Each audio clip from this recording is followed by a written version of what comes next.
Welcome to my channel civil engineering education. ইতিমধ্যেই আপনারা সকলে দেখেছেন আমি নতুন একটি চ্যানেল ওপেন করেছি সিভিল ইঞ্জিনিয়ারিং এডুকেশন নামে, যেখানে স্ট্রাকচারাল ইঞ্জিনিয়ারিং সম্পর্কে বিস্তারিত ধারণা থাকবে। আজ প্রথম একটি ভিডিও এই চ্যানেলে আপলোড করতে যাচ্ছি। প্রথমে ভিডিওটি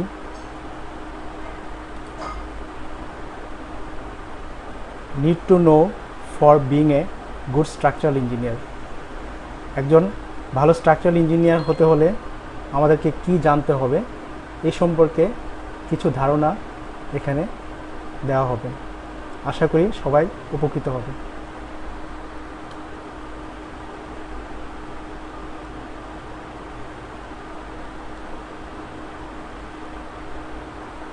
একজন সিভিল ইঞ্জিনিয়ার স্ট্রাকচারাল ইঞ্জিনিয়ার হতে হলে অবশ্যই তাকে সিভিল ইঞ্জিনিয়ার উপরে ব্যাচেলর ডিগ্রি থাকতে হবে। যদি সে মাস্টার্স বা পিএইচডি ডিগ্রি হয় তাহলে তার জন্য বেটার অপরচুনিটি।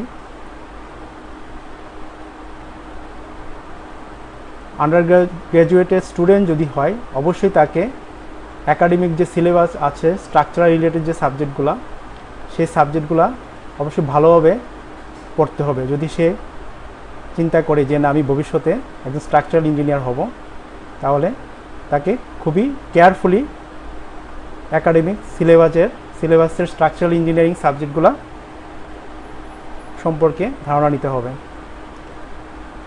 আর যারা অলরেডি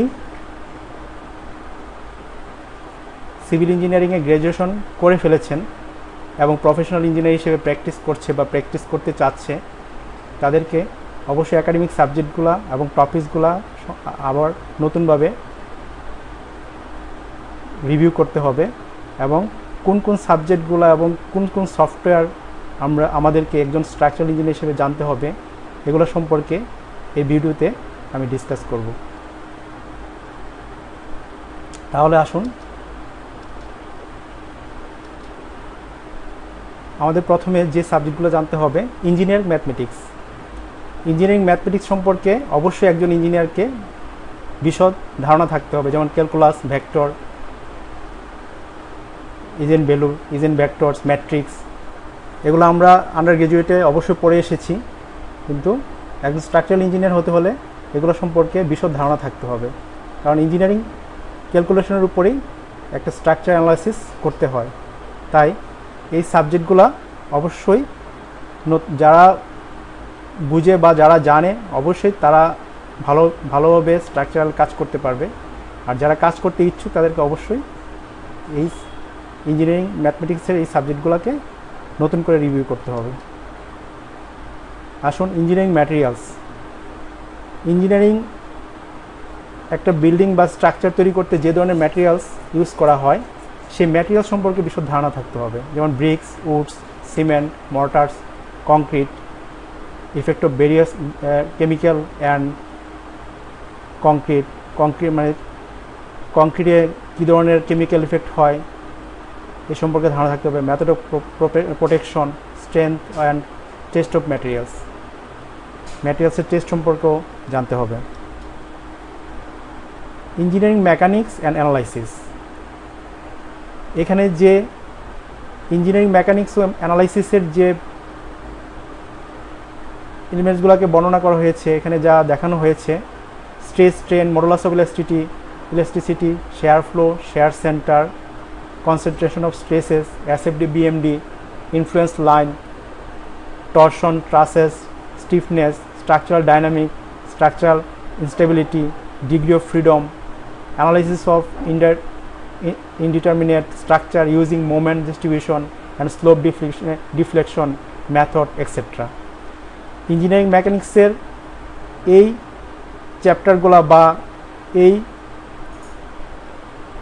অধ্যায়গুলো অবশ্যই ভালোভাবে একজন স্ট্রাকচারাল ইঞ্জিনিয়ারকে জানতে হবে এবং এগুলো নিয়েই কাজ করতে হবে। Soil mechanics. একটা স্ট্রাকচারালের পার্ট হচ্ছে ফাউন্ডেশন। ফাউন্ডেশনে একজন স্ট্রাকচারাল ইঞ্জিনিয়ার ভালোভাবে কাজ করতে হলে তাকে সয়েল মেকানিক্স সম্পর্কে জানতে হবে। সয়েল মেকানিক্সের এই পার্টগুলো অবশ্যই তাকে বিশদভাবে তার যেমন physical properties of soil, soil classification, permeability, seepage, compaction, vertical stress in soil, soil exploration, soil improvement. তারপরে আসি ইঞ্জিনিয়ারিং ড্রয়িং।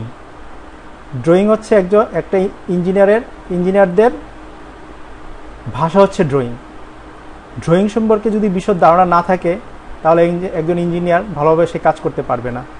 তাই একটা ড্রয়িংয়ের isometric view, plan, section, elevation এবং আর্কিটেকচারাল হোক, স্ট্রাকচারালি হোক, সব ধরনের ড্রয়িং সম্পর্কে ভালো ধারণা থাকতে হবে।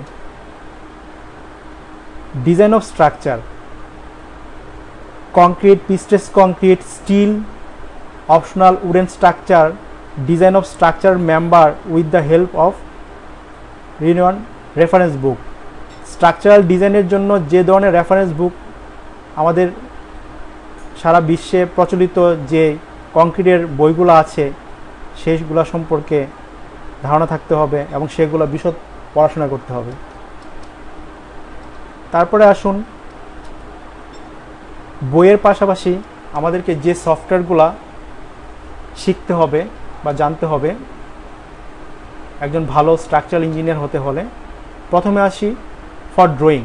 ড্রয়িং করার জন্য আমাদেরকে যে সফটওয়্যারগুলো জানতে হবে AutoCAD, Autodesk, Revit structure, Autodesk advance steel. যারা আরসিসি এবং স্টিল স্ট্রাকচার উভয়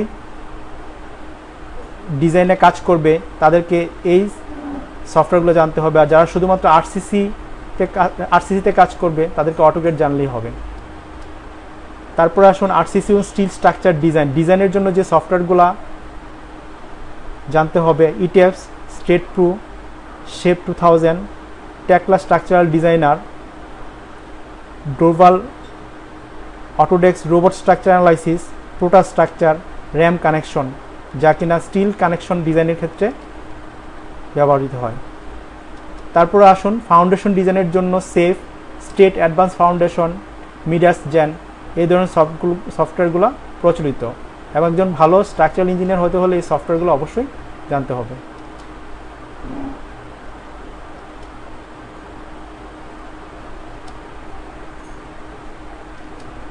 আদার্স যে জিনিসগুলো একজন স্ট্রাকচারাল ইঞ্জিনিয়ারকে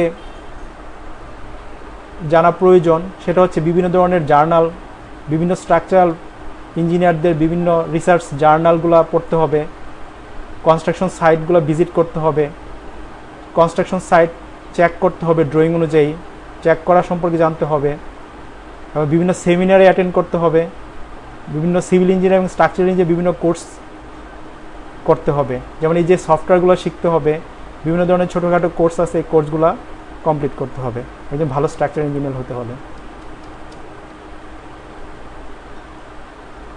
এই ছিল আমার এই ভিডিওর বা আমার এই টপিক্সের বিষয়। যারা স্ট্রাকচারাল ইঞ্জিনিয়ারিং তার কেরিয়ার বিল্ড আপ করতে চায় তাকে অবশ্যই মনে হয় ওই জিনিসগুলো, এবং আমার এখানে যদি কোনো যে মিস্টেক থেকে থাকে বা কোনো কিছু বাদ পড়ে থাকে আশা করি কমেন্ট সেকশনে সবাই এই ভিডিও সম্পর্কে কমেন্টস করবেন। আর এর চেয়ে বেশি কিছু জানতে হলে আমার পেজগুলা অবশ্যই লাইক শেয়ার করবেন, পেজগুলার ডিটেলস নিচে দেওয়া আছে। Thanks for watching.